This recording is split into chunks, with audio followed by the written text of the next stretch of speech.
इससे पहले कि हम डीएनए में अगली खबर का विश्लेषण करें, मैं आपसे एक बात कहना चाहता हूं। आपने ध्यान दिया होगा कि हमारे देश में लोग अक्सर रियल लाइफ हीरोज को या तो आसानी से भुला देते हैं या फिर उनका जिक्र करना भी जरूरी नहीं समझते। हालांकि धीरे धीरे ही सही अब ये सोच बदल रही है। जब से उरी में आतंकवादी हमला हुआ है, तब से लेकर आज तक देश के 132 करोड़ लोगों का खून खौल रहा है।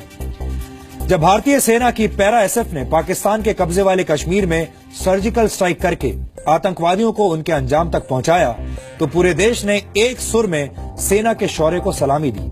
लेकिन आज हम इससे एक कदम आगे जाना चाहते हैं। कश्मीर से हमारी आजाद रिपोर्टिंग की सीरीज में आज हम उन जवानों की बात करेंगे जो पिछले कई वर्षों से जम्मू कश्मीर की सुरक्षा के लिए अपने सीने पर गोलियां खा रहे हैं, लेकिन किसी के पास इनकी बात सुनने का समय नहीं है, इनकी बात करने का समय नहीं है। मैं सीआरपीएफ यानी सेंट्रल रिजर्व पुलिस फोर्स की बात कर रहा हूं। ये एक दुखद विडंबना है कि जब भी देश में सुरक्षा व्यवस्था की बात आती है तो अक्सर लोगों के दिमाग में बीएसएफ और भारतीय सेना का नाम आता है, लेकिन कोई सीआरपीएफ के जवानों की बात नहीं करता। पूरे देश में सीआरपीएफ के 4 अलग अलग जोन हैं, जिसमें Jammu Kashmir zone, central zone, north east zone और सदर्न जोन शामिल है। पूरे भारत में सीआरपीएफ के जवानों की तैनाती होती है। किसी भी मुश्किल की स्थिति में जरूरत पड़ने पर सबसे पहले सीआरपीएफ को ही बुलाया जाता है। सीआरपीएफ भारत का सबसे बड़ा केंद्रीय सशस्त्र पुलिस बल है। सीआरपीएफ कई वर्षों से देश के अलग अलग हिस्सों में मुश्किल लड़ाइयों में शामिल रहा है। कई बार सीआरपीएफ ने भारतीय सेना के साथ मिलकर युद्ध भी लड़े। 1980 के दशक के दौरान पंजाब में आतंकवाद को रोकने में सीआरपीएफ ने अहम भूमिका निभाई थी। 90 के दशक के दौरान इसी प्रकार की स्थिति का सामना सीआरपीएफ ने त्रिपुरा में भी किया। वर्ष 1998 में जम्मू कश्मीर की सुरक्षा व्यवस्था को ध्यान में रखते हुए वहां पर भी सीआरपीएफ की तैनाती की गई, और ये वो दौर था जब जम्मू कश्मीर में आतंकवाद अपने चरम पर था। सीआरपीएफ को अलग अलग तरह की जिम्मेदारी दी जाती है, जिनमें भीड़ को नियंत्रित करना, दंगों पर नियंत्रण करना, आतंकियों को मार गिराना या उन्हें हटाने का ऑपरेशन करना, माओवादियों से निपटना, हिंसक क्षेत्रों में चुनावों के दौरान बड़े पैमाने पर सुरक्षा व्यवस्था के लिए राज्य पुलिस के साथ समन्वय बनाना, वीआईपीज और देश में मौजूद महत्वपूर्ण प्रतिष्ठानों की सुरक्षा करना, युद्ध काल के दौरान आक्रामक तरीके से लड़ना और प्राकृतिक आपदाओं के समय में बचाव और राहत कार्य करना। हालांकि मुश्किल से मुश्किल स्थिति में भी साल के 365 दिन जान की बाजी लगाने वाले सीआरपीएफ के जवानों की तकलीफ किसी को नजर नहीं आती। अब तक सीआरपीएफ के 1997 बहादुर जवानों ने देश की सेवा करते हुए अपने प्राणों का बलिदान दिया है। वर्ष 2016 में जम्मू कश्मीर में तैनात सीआरपीएफ के 11 जवानों ने अपने प्राणों की आहुति दी है।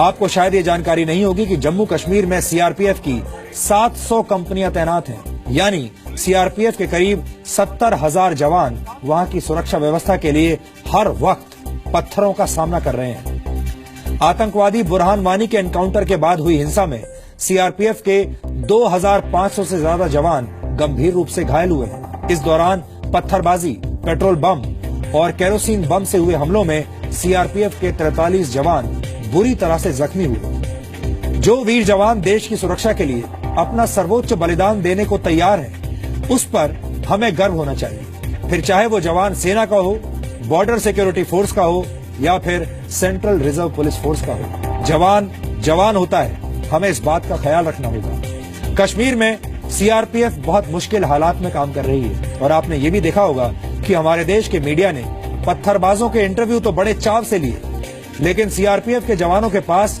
उनके घाव देखने के लिए कोई नहीं पहुंचा।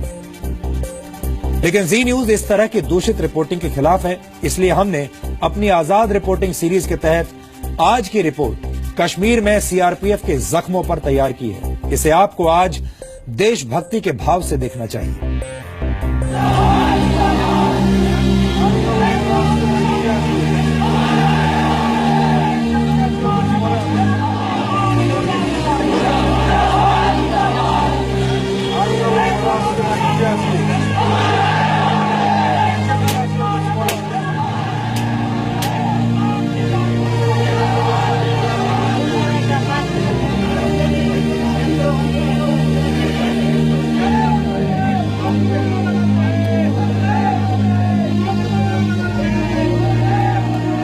सितंबर रात 12:30 बजे स्पेशल फोर्सेस ने कश्मीर में एलओसी पार कर पाकिस्तान में आतंकवादियों को घुसकर मारा।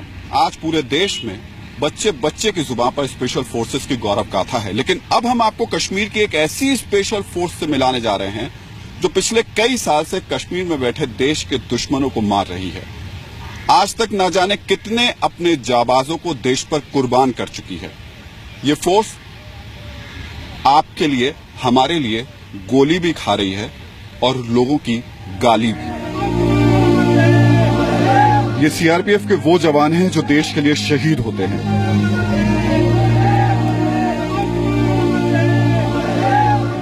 अपनों की सुरक्षा के लिए गोलियों का सामना करते हैं, लेकिन उन्हें क्या मिलता है?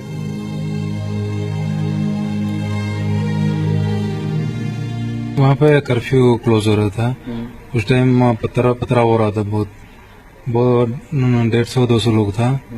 फिर हम लोग रोक रहा था पत्थर को, बीच में से किसी ने ग्रेनेड फेंक दिया। वो पत्थरबाजी चल रही थी तो हम पत्थर वालों को कंट्रोल कर रहे थे। उसी बीच में उन्होंने, पत्थर वालों ने हमारे ऊपर ग्रेनेड फेंक दिया। ये वो हैं जिन्होंने अपना घर, अपने बच्चे और अपने पूरे परिवार का मोह त्याग कर जम्मू कश्मीर के लोगों की रखवाली के लिए खून पसीना एक कर रखा है। लेकिन अपनी मिट्टी से प्यार करने वालों को अपनों ने सिवाय जख्म के क्या दिया?